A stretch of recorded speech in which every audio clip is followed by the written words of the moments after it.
வச்சிருக்கிறீங்க விருச்சகம், விருச்சகத்துல பதிஞ்சிருக்கீங்க ஜனனிச்சிருக்கிறீங்க, எப்படி பயணம் இருக்கும்? விசாகம் ஒரு பாதம் இங்க இருக்கும்.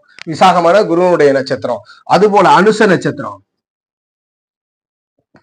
கேட்டை நட்சத்திரம், புதனுடைய கேட்டை நட்சத்திரம், இது ஒரு 4 பாதம். அப்ப விசாக நட்சத்திரம் 4ஆம் பாதத்திலும், அனுஷம் 4 பாதத்திலும், கேட்டை 4 பாதத்திலும் பிறந்தவங்க விருச்சக ராசியா வருவீங்க. இப்ப விருச்சகம் விசாகத்துல பிறந்திருக்கிறீங்க. விசாக நட்சத்திரம் விருச்சக ராசினருக்கு எப்படி பயணம் இருக்கும்?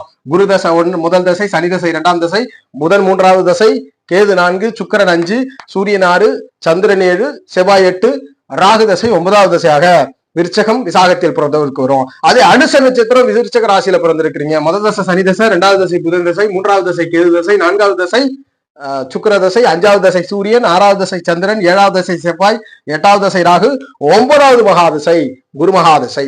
அதே கேட்டை நட்சத்திரம் விருச்சக ராசியில பிறந்திருக்கிறீங்க. முதல் ஆரம்ப தசை புதன் தசை, 2வது தசை கேது, 3வது தசை சுக்கிரன், 4வது தசை சூரியன், 5வது தசை சந்திரன், 6வது தசை செவ்வாய், 7வது தசை ராகு, 8வது தசை குரு, 9வது மகாதசையாக சனி மகாதசை நடக்கும். இது விருச்சக ராசியினுடைய வாழ்க்கை பயணம்.